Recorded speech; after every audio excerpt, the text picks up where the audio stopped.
video, we'll be doing Cambridge IGCSE Physics Paper 4 Theory Extended 0625/42 February-March 2022. Let's take a look at question 1. A ball rolls down a ramp and onto a horizontal surface. The first section of the horizontal surface is smooth. The second section of the horizontal surface is rough. Figure 1.1 shows a speed-time graph for the ball. This is the graph that they're talking about, and you can clearly see the acceleration. Sorry for the bad drawing. This is the acceleration. It's rolling down the ramp. This is when it hits the smooth surface. That's when it has constant velocity, which means all forces acting on the object is zero. Net force is zero. And finally, this long, smooth curve is the deceleration when it hits the rough section of the horizontal surface. This means that the friction is stopping the ball. So basically deceleration. State the time when the ball reaches the start of the rough section of the horizontal surface. Well, it's this little point here. Yeah, that's the point. And so if you draw a straight line horizontal, like all the way from here, please use a ruler. If you draw a line that way, you would reach somewhere down here, and it would say 2.2 seconds. There's a line to show you that. Sorry for the terrible drawing. Okay, so 2.2 seconds, let's put that down there.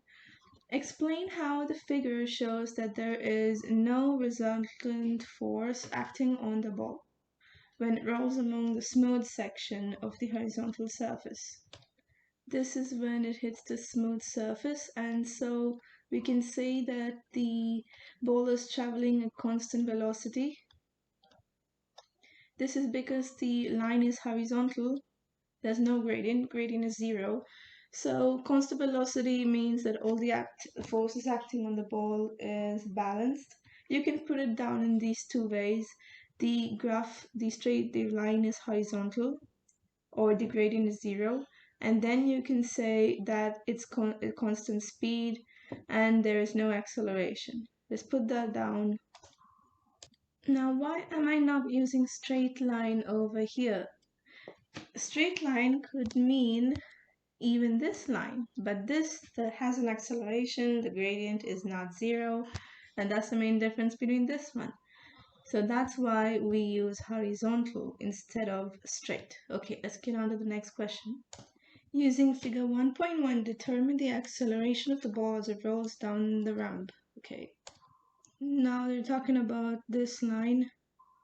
And so to find the acceleration, there are two methods. Either you could find out the coordinates of these two endpoints and calculate the gradient of the line, or you could use the formula, which means acceleration equals final velocity take away initial velocity divided by time. So I'm going to show you this method, and after that I'm going to show you the gradient method. Okay, first things first, let's read off this line over here. It comes about to be 12.8 meters per second. And this part is 0, they've given us. Now for the time. Again, for heaven's sake, please use a ruler. And that comes as 1.5 seconds. So let's substitute.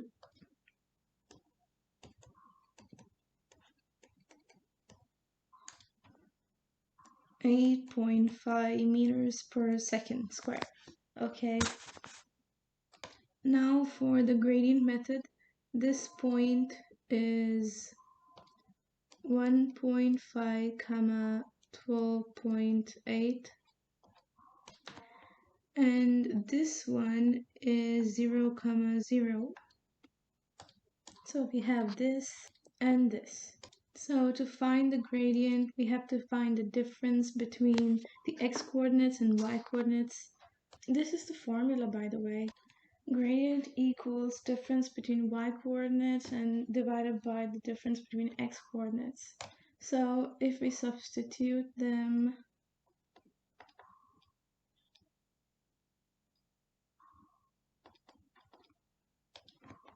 these two get cancelled and we end up with the same answer.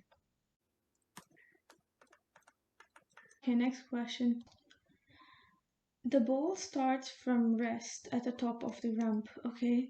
Show that the length of the ramp is 9.6 meters. Basically, if you interconnect speed and time, you get distance. And coincidentally, the area under a speed-time graph gives you the distance. So they want to know what the distance of the ramp was, and the ball was traveling on the ramp at this place. It's below the acceleration line. So if we shade this region is the distance. If you calculate the area of this region, you're going to get the distance. Let's calculate it appropriately. Now we know that the area of a triangle equals half times base times height. So this thingy is the height and this is the base. Again, use a ruler. So the base is the amount of time that we read off here, 1.5. So put that down. And the height is stops it here, and that was 12.8. If you calculate everything right, you get 9.6 meters. All you have to do is show all of this in the working space that they provided you with. If you don't want to use this half as a fraction, you can convert it to 0.5 because both of them are equal. And that's it. Question 2. Figure 2.1 shows a spring balance used to measure the weight of a baby. The spring inside the balance extends when a mass is suspended from it. The dial shows the extension of spring as a value of mass in kgs. The spring obeys Hooke's law up to a weight of 175 newtons. Okay, when they talk about Hooke's law, this formula should automatically pop in your head. Okay, state Hooke's law. Well, we can explain the proportionality and the extension, limit of proportionality. State the relationship between the mass of the baby and the force exerted on the spring during the baby. Okay, first of all, the weight of the baby equals mass times gravitational force, which means that the force is directly proportional to the mass, because whatever mass the baby is directly proportional to the force it exerts. You can even add this formula here in your answer instead of writing the sentence down, but I wrote it down anyway. Okay, next question. The rating on the spring balance is 8 kilograms. Determine the force exerted on the spring due to the baby. Okay, we can just use that previous formula. This is just the mass. We need the force as well. So, and that force is going to be weight. So weight equals mass, that's 8 times gravitational strength. In this little piece of instruction here, they've said that you can use gravitational strength as 10 meters per second squared, so we'll use that.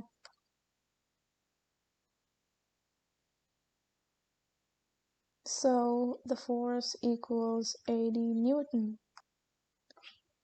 Okay, limited proportionality for the spring is at a force of 175 newtons. Sketch the extension load graph for the spring. The sketch must continue beyond a force of 175 newtons. Basically, they're asking you to show that diagram that you've probably seen a million times in your textbook. It goes something like this. It's really straight before it hits this a vertical dotted line, but beyond this line, it's gonna curve upward. That means that the extension is affected, the limit of proportionality is reached, and the spring keeps behaving abnormally. So draw that more clearly, unlike mine. I'll draw it more clearly. Yeah, something like that, and you can gain your 2 marks. The baby is carried from the ground floor to the bedroom. The vertical height of the bedroom above the ground is 3.5 meters. Calculate the change in gravitational potential energy, that basically means potential energy, of the baby when it is carried from the ground floor to the bedroom. Now we know that potential energy equals mgh. This is mass, this is gravitational force, and this is height. So if we substitute the values, you should get this answer. So 280 joules is the final answer. Always remember to write your formula so the examiner knows that you've used the formula, and don't scribble on your working or erase your working. These are gonna gain your marks. It shows the steps on how you got to your final answer. Okay, question 3. Figure 3.1 and figure 3.2 show how a puddle of water changes over a warm, windy day. A. Describe the process by which the volume of water in the puddle decreases.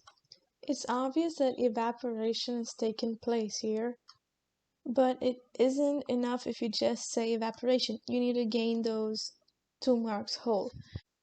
So you can say more energetic molecules escape, or the faster molecules escape, or the molecules that have more kinetic energy escape. But do not forget to mention that they escape from the surface of the liquid. That's important because evaporation takes place at the surface. So this is the final answer.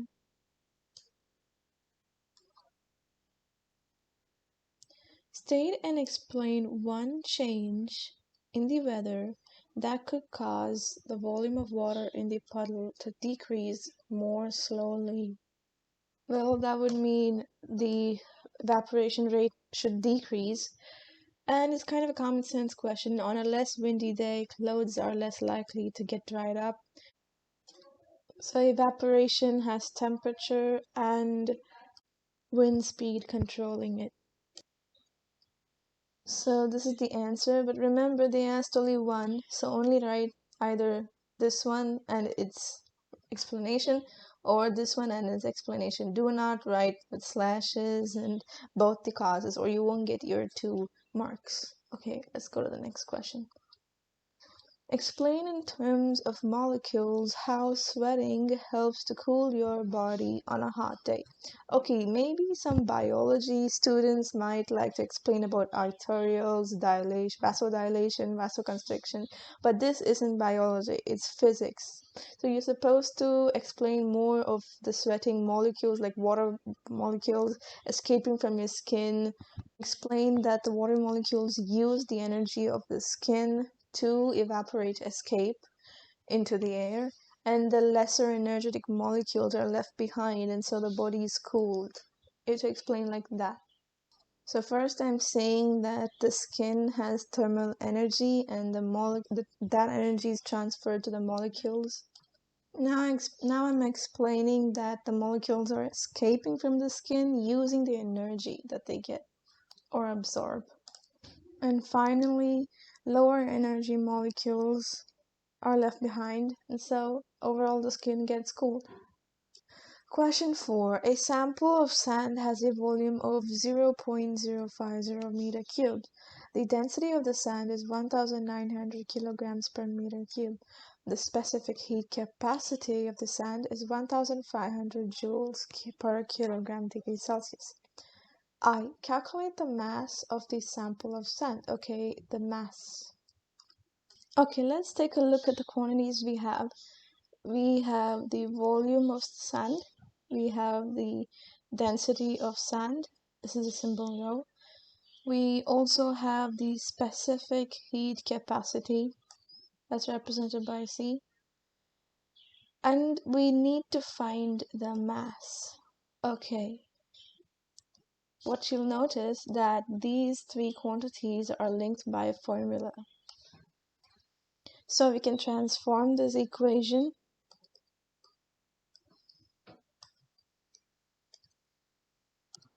Okay, there's no problem in multiplying these because we have the same units. So mass is gonna be in kgs, and that's our answer.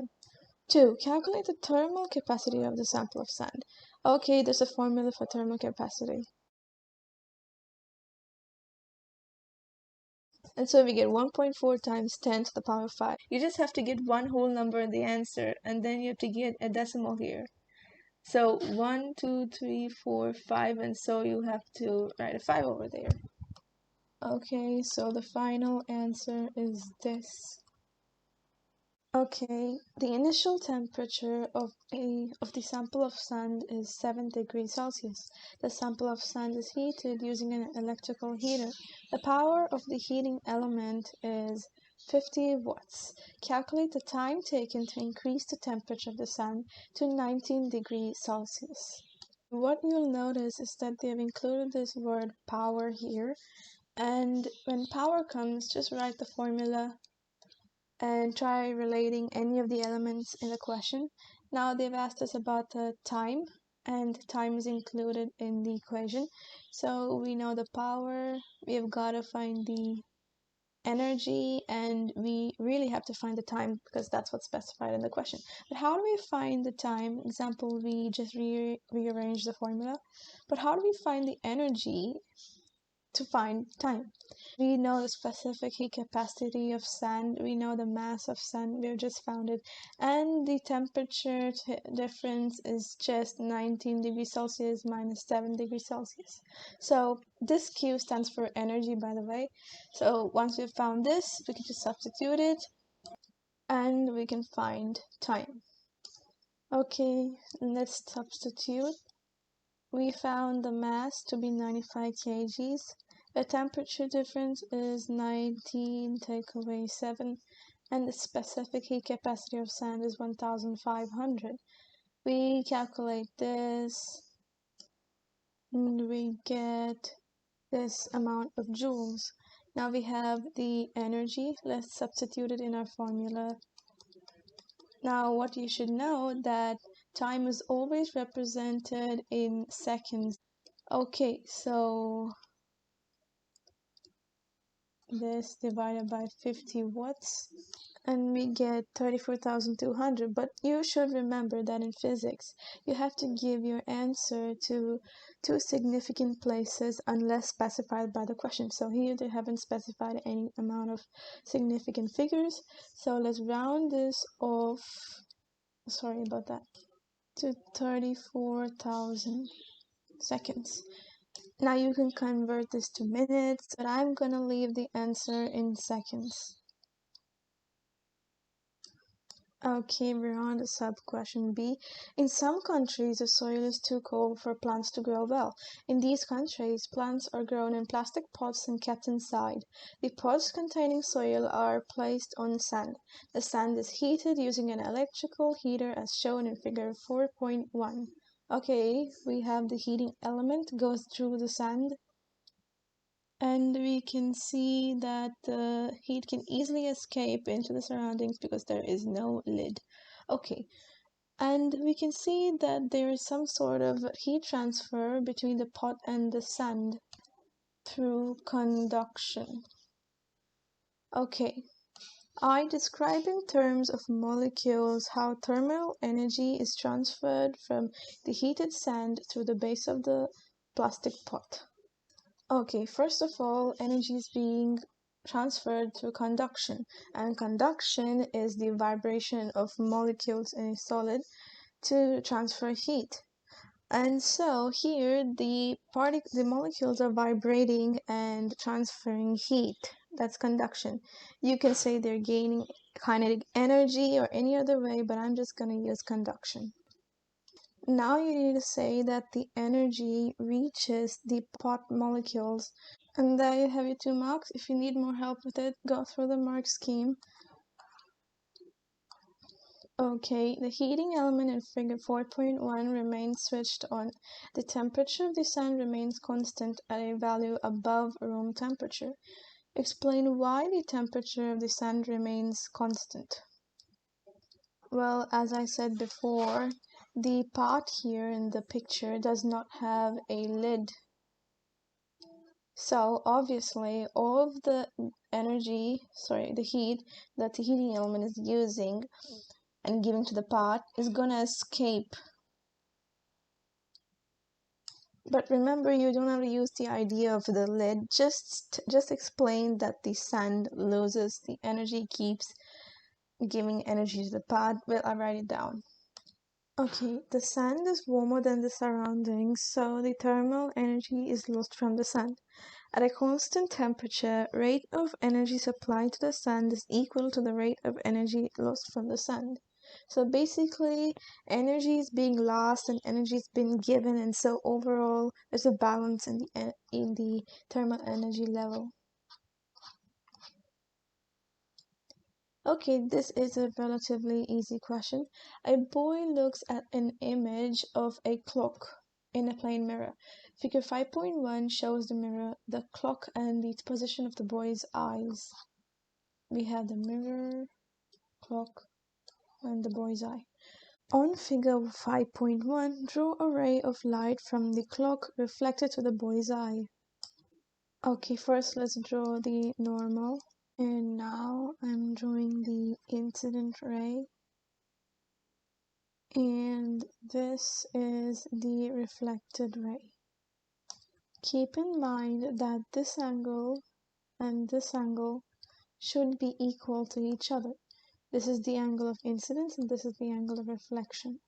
The angle of incidence always equals the angle of reflection. Please use a protractor because this should equal this in real life. Say if this is 35, this should also be 35. Just an example. Now on figure 5.1, mark with an X the position of the image of the clock. Okay, this is really simple. All you have to do is extend this reflected ray backwards, trace it backwards, and now draw a line from the clock. This intersection point is going to be the image of the clock. Let's mark it with an X.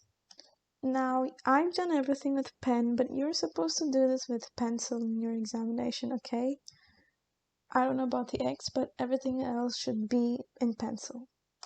Okay, state whether the image formed by the mirror is virtual or real. Explain your answer.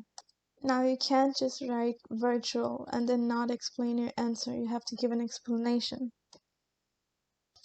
Okay, the image formed is virtual as it cannot be projected on a screen. That means it's not a real image. The rays of light cannot pass through each other. They don't really do.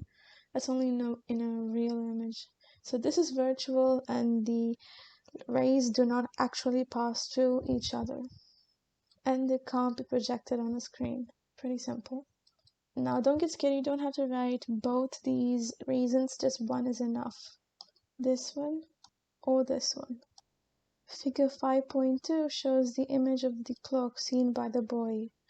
The boy now looks directly at the clock. On figure 5.3, draw what the boy sees. Okay, this is pretty common sense. This image is totally going to be inverted. Not upside down, inverted. Yeah, this should be the right time. Okay, the clock is illuminated by a source of monochromatic green light. That means it has the same frequency. State the meaning of monochromatic light. Okay, monochromatic. So this is the definition. Even if you have no idea what this mono part means, it means single. So you should get a probable clue about the word.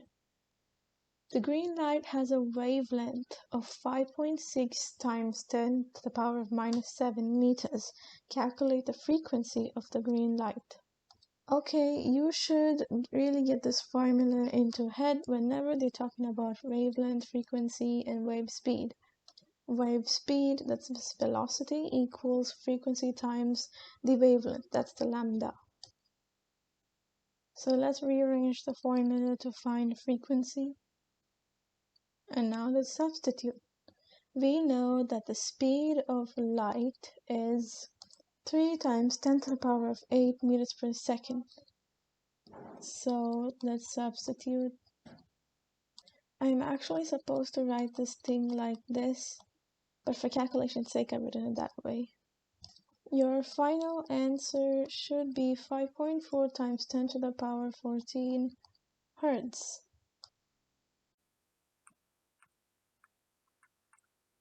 Okay, question 6. Figure 6.1 shows two bar magnets, North Pole, South Pole, okay. A. On figure 6.1, sketch the pattern and the direction of the magnetic field lines between the bar magnets. Okay, first of all, if this is a bar magnet, okay, this looks better. And if this is if this is the North Pole and this is the South Pole, the field lines are going to be traveling this way, from the North Pole to the South Pole. Doesn't matter from where they come, they are going to go from north to south, okay? So the field lines are even there inside the magnet. Here, they've asked us to sketch the pattern and direction of magnet lines. I feel number of 3 lines is the best. Okay, a slight detour. In our example, we had north and south poles of 2 different magnets. So, obviously, this is going to be right. But some people might like to draw it this way and this way. I strongly feel that this is not appropriate. This area, whatever field line is coming out of this area is going to go this way. Like, it's not going to go straight, it might even go this way or this way, but it is going to stay within this side. It is not going to, go outside. But to go to the other side, like from this North Pole to this South Pole, yes, I do feel that it has to go outside this line. It doesn't stretch from this area. So don't go for this method. Rather, this method, I feel it's better, okay? B. Figure 6.2 shows the same bar magnets with a coil of wire between them. Okay, this is definitely a generator. When you give motion or movement to something, and if this something turns the motion that you're giving into electromotive force, or short form EMF, sorry for the E, or you can even say voltage or potential difference. If this something turns movement into electromotive force, this is definitely going to be a generator, because it's converting movement into electromotive force. So what we're seeing here is a person's rotating this, that's movement, and it's converted into electricity, because we can see the galvanometer, it has an EMF induced in it. So this is a generator. However, if something has electromotive force given into it and it produces movement, this is going to be a motor, because motor uses electricity to turn the movement, say a fan. Now that we know the principles, let's take a look at the questions. I. Name the parts labeled A. This might confuse a few people. This is the main difference between a slip ring and a split ring. Here, the split ring has 2 splits in it, whereas the slip ring does not have any. And if we go back to our question paper, we can see that they are slip rings because they do not have any spaces between them. They are round. 2. The coil of wire is rotated in the direction shown in figure 6.2. Okay, this direction. On figure 6.2, draw an arrow to show the direction of the current in the coil. Explain your answer. As we've spoken about before, in a generator, you are giving movement and electricity is made. So when you give motion and when electricity is made, you want to know the direction of the current. To find that direction, you can use the right-hand rule. But when you look at a motor, you are giving electricity and you want motion. And if you want to find the force, the direction of the force on the coil of wire, you need to use the left-hand rule. But right now, let's focus on the right-hand rule because that's what we need to find in the question. Now, in the question, they stated that the direction of the magnetic field travels this way. North and south poles have magnetic field lines from north to south. So here there's a north and here there's a south. And obviously the field lines are going to go this way. So got this one. Now what you don't notice is that they're giving you the direction of force. So I've named this side AB and I'm going to name this side CD. Now let's say we're spinning this coil of wire by 90 degrees. What's going to happen? This horizontal one is going to turn vertical. Yeah, something like this. I'm not sure I can draw it well, but it's going to turn like vertical, okay? So CD and AB are all going to line up vertical. What happens when it becomes vertical? AB comes to the bottom. If this is the side view of the coil, AB line up at the bottom and CB turn up at the top. This is the side view when the coil is vertical, okay?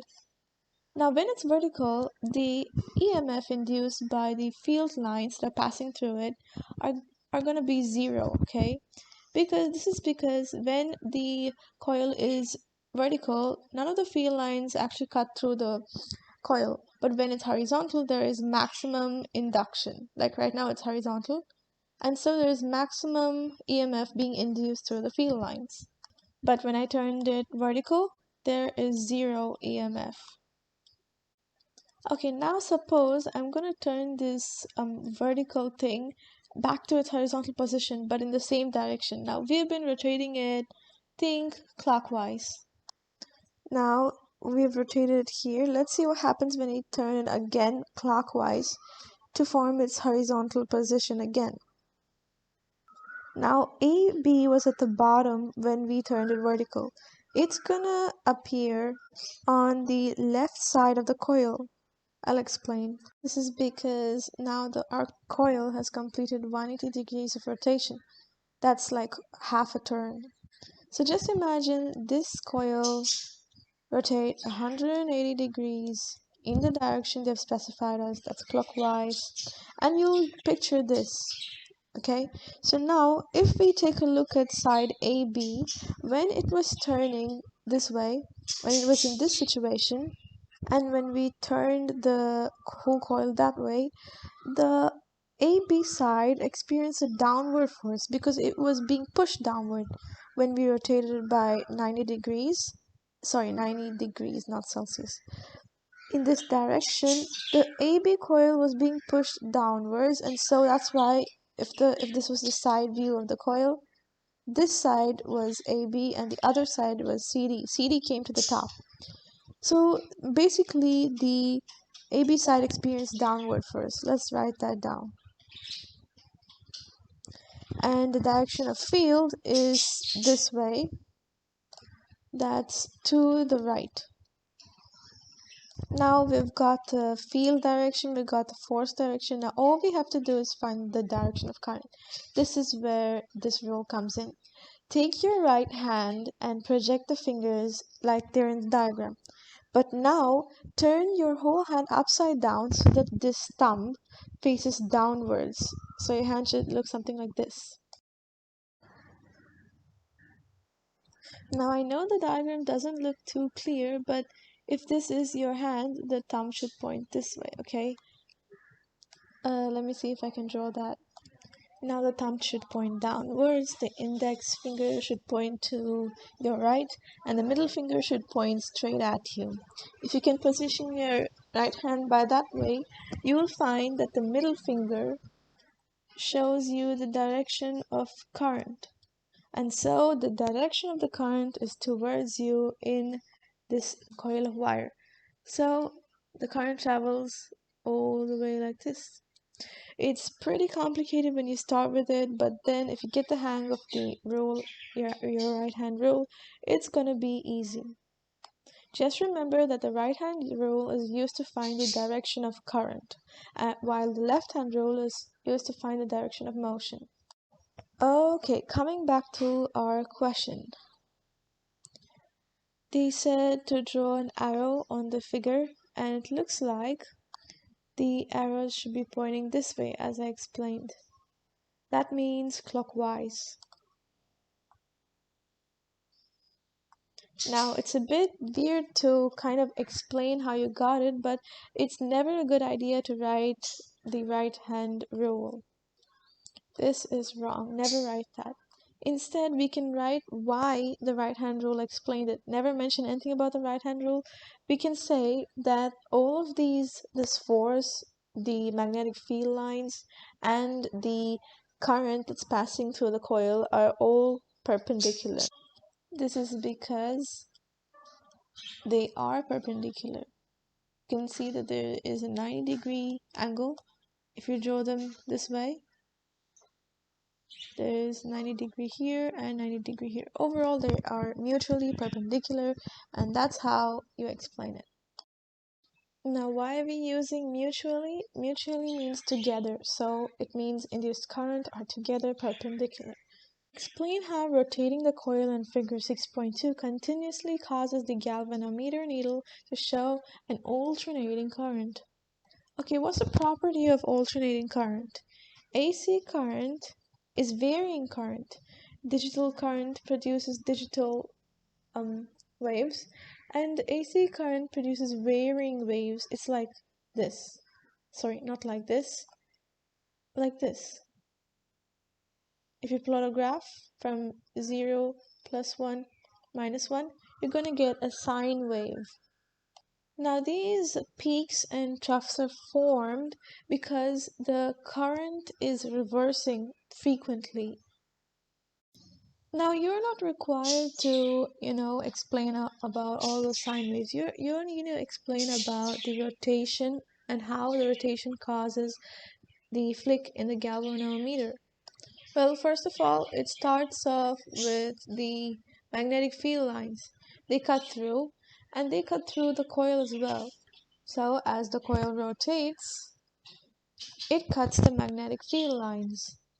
And when these magnetic field lines are being cut by the coil, it all induces an EMF. Now, once this EMF is induced within the coil, it produces current, obviously, in the coil. And from the coil, the electricity passes on to the slip rings. And all the way from the slip rings and through the carbon brushes, it reaches the galvanometer. And that's how there's a flick in the galvanometer.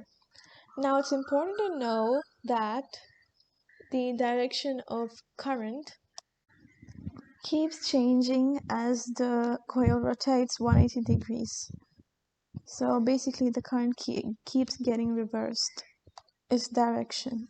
So coming back here, just put all of those points back inside in the blanks and you're gonna get your full marks.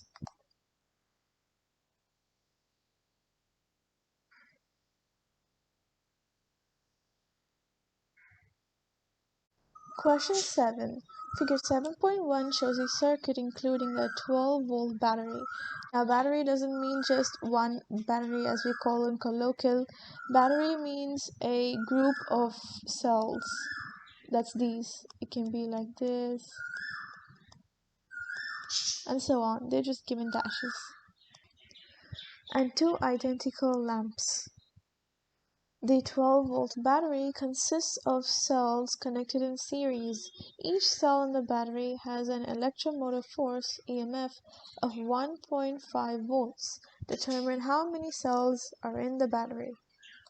Okay, all you have to do is divide 12 by 1.5, 12 volts. and 1.5 volts, and you should get 8 cells.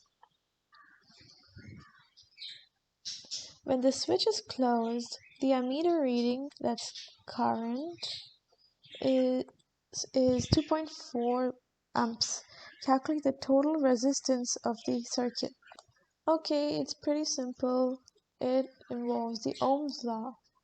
Now, if you find this formula hard to remember, you can remember it in this form, and you can change the way it is when you need to find different things. Now, how do you remember this? I just remember it as VAR, voltage equals current times resistance. And the Ohm's law can be formed by just changing a few things. Yeah. Okay, so the total current reading is 2.4, and they've given us previously that there is a 12 volt battery. And so if we just divide 12 volts by 2.4 amps, we should get 5.0 ohms. Never forget the unit. And significant figures. Here there's 1 decimal place, and so I'm maintaining that 5.0. Each lamp has a resistance of 3 ohms. Calculate the resistance of Q. Okay, what you need to know is that these two lamps are also opposing the current. That means producing some resistance. So we have to find all three resistance. In short, the total resistance of the circuit equals the resistance of the lamps plus the resistance of Q. So we can rearrange this later to find Q, but right now let's focus on finding the resistance of these two lamps. Now they're given us a clue that each lamp has a resistance of 3 ohms. We can use this little formula to find their combined resistance. 1 by RT is the total resistance equals 1 by R1 plus 1 by R2. This is the resistance 1 and this is resistance 2. Here it doesn't matter because they have the same resistance. So the total resistance is going to equal to 1 by 3 plus 1 by 3, which is 0.6. Now we can't leave the total resistance in a fraction form.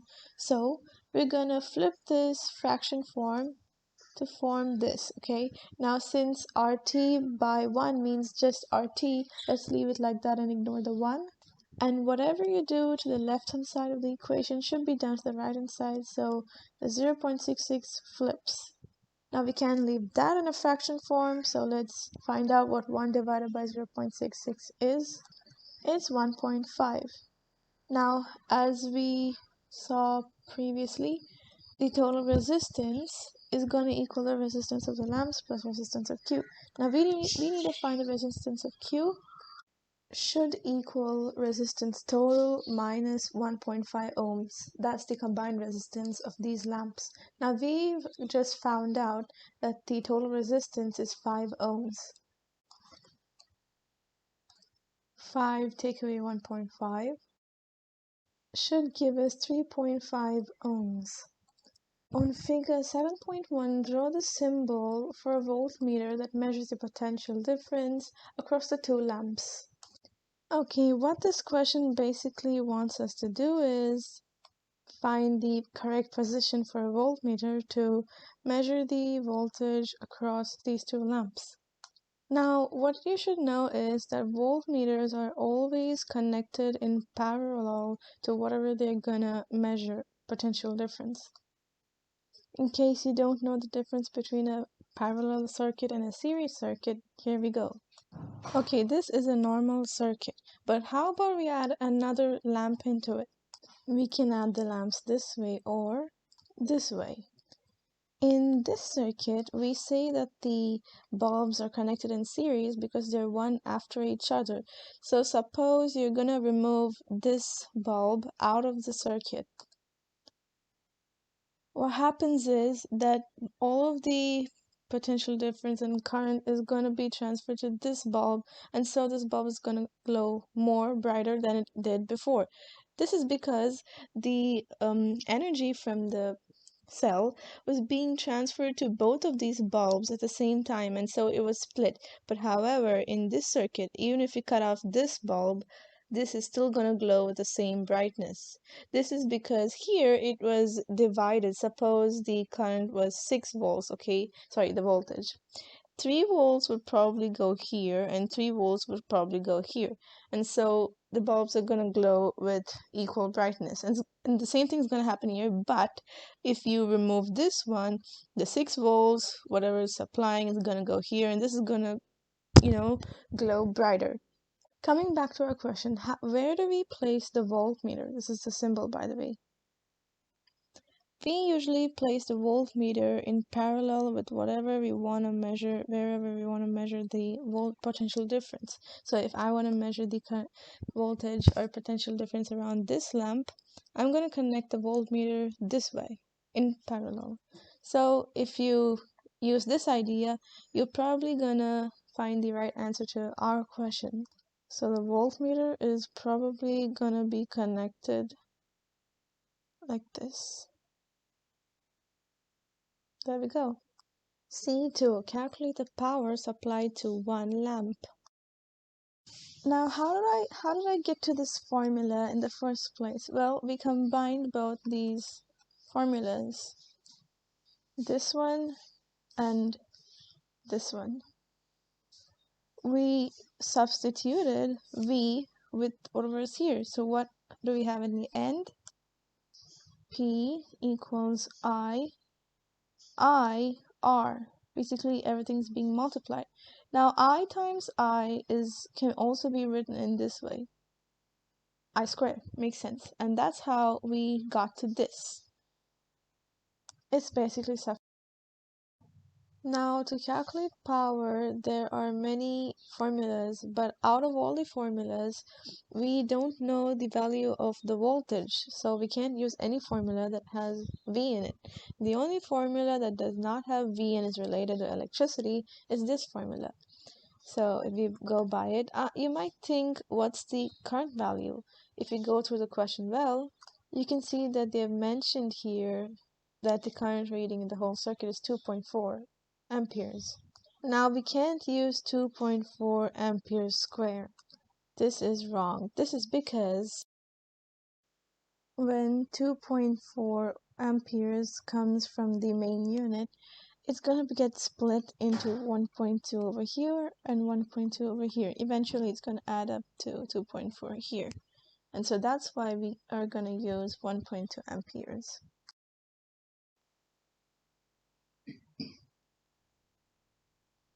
So now what about the resistance? Well, in the previous part of the question, they have mentioned that the resistance of each lamp is 3 ohms, so we can use that. Okay, now to our formula.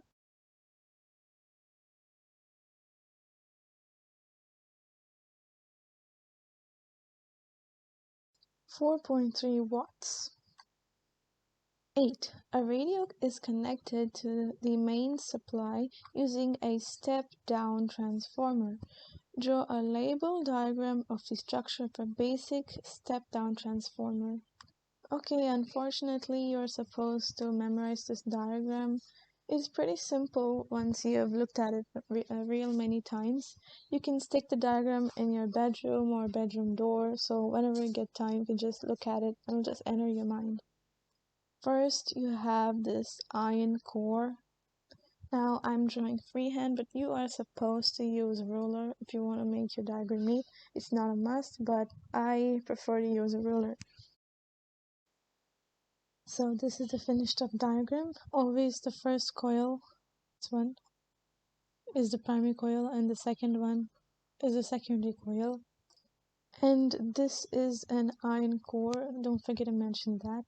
And what else you need for 3 marks is that in a step-down transformer, the primary coil always has more turns than the secondary coil. That's the property of a step-down transformer. It reduces the voltage output. B. Explain the operation of a basic transformer. Okay, this might seem complicated at the beginning, but when you look closely, you might find the answer. So you gotta know the basic rules or basic principle behind a basic transformer. Suppose these two are different coils, okay, and different circuits.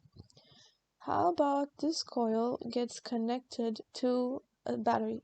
So now there is a potential difference and therefore alternating current in this coil. Now this will start giving out waves of magnetic field lines. These waves are changing, like they're not the same all the time. They can have different distances and so on. And so that's how they get the title Changing Magnetic Field Lines. You can take off the line bit and just write changing magnetic field. Now the point is that this magnetic field somehow reaches the secondary coil. So what causes a magnetic field inside this coil? Alternating current. They want you to get the ratio. So this is pretty simple if you know the formula. Vs divided by Vp equals Ns divided by Np. So this stands for voltage in the secondary coil, and this stands for voltage in the primary coil, and this stands for the number of turns on the secondary coil and number of turns on the primary coil.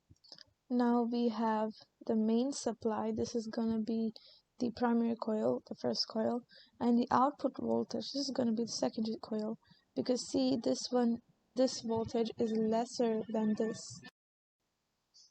These are the values, and if you simplify them, you should get 0.026. Now you're gonna get some more numbers, but don't bother about them because they have said here two significant figures, so this is the final answer.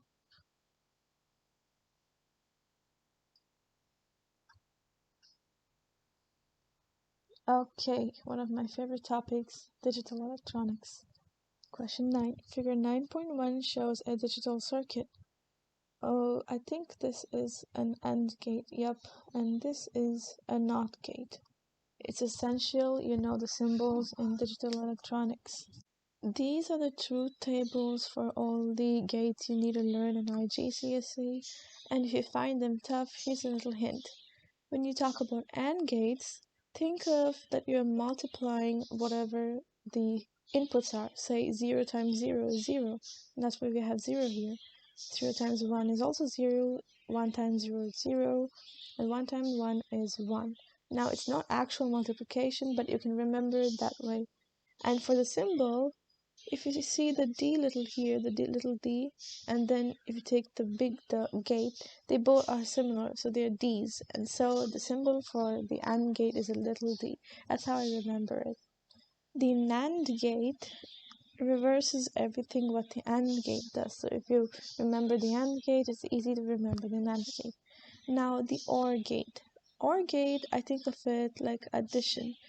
0 plus 1, 0, 0, 0 plus 1 is 1, 1 plus 0 is 1, 1 plus 1 is 2, but it's 1 in the real truth table. So those are easy ways to remember the truth tables.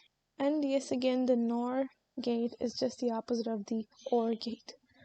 So, and the NOT gate just reverses everything it gets. So suppose it gets an input of 0, it turns the input into 1. And if it gets an input of 1, it turns the input into an output of 0. So that's pretty simple.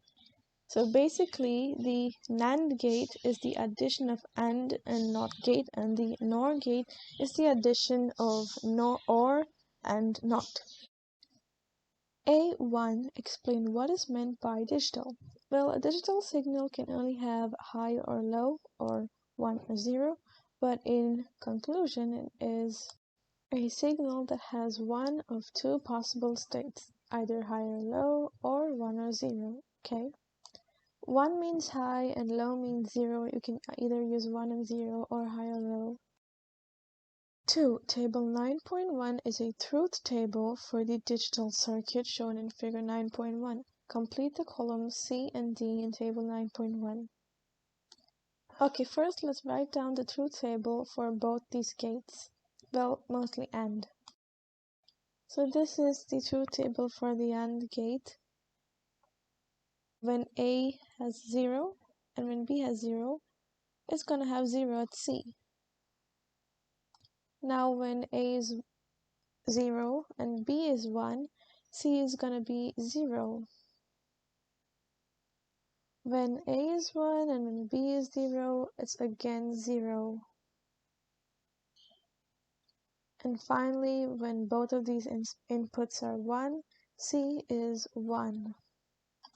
Now, this is a NOT gate, so it's going to inverse everything. If this is 0, it's going to turn 1, and if this is 1, it's going to turn it into 0. So let's just invert everything we have here.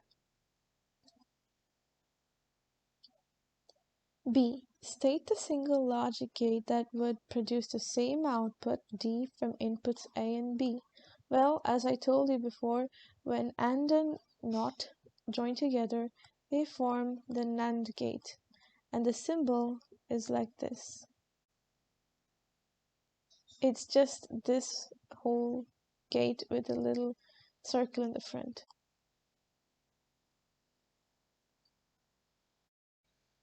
Question 10. The isotope americium-241 is represented by this. Now, this number here is the atomic mass or the nucleon number. It's basically the number of protons plus the number of neutrons, the sum of both of them in the nucleus. And this little number, 95, is the number of protons, the atomic number. This isotope decays by an emission of alpha emission, to an isotope of neptunium. Complete the nuclide equation for this decay. The alpha particle is basically a helium atom, and a helium atom has 4 as the atomic mass, and it has 2 as the atomic number. So its sum of the protons plus neutrons is 4. It has 2 protons and 2 neutrons, and it has 2 protons for the atomic number. So basically, this place has to be 2 and 4. Now, you might get the idea that you have to subtract them, which is right. 241 is the total amount, and if you subtract 4 from it, 237. And the 95 minus 2, and you get 93. It's basic subtraction. Easy 3 marks. You just have to know that the alpha particle is a helium atom. Now, if you take a beta particle, it has 0 over here because it has no protons. It's basically an electron. It has minus 1 as the charge.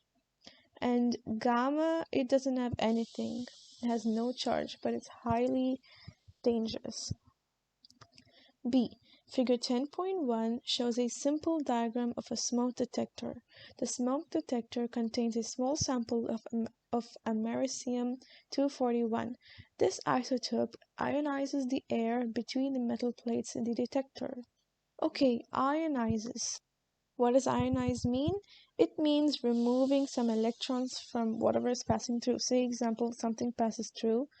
The alpha particles inside are gonna, remove electrons from the element's atom. I1. Describe how the americium-241 ionizes air. Ionization basically happens when alpha particles, or any kind of a particle, hits or collides with another particle. This, bounces out electrons or removes electrons. So we have to put that down here.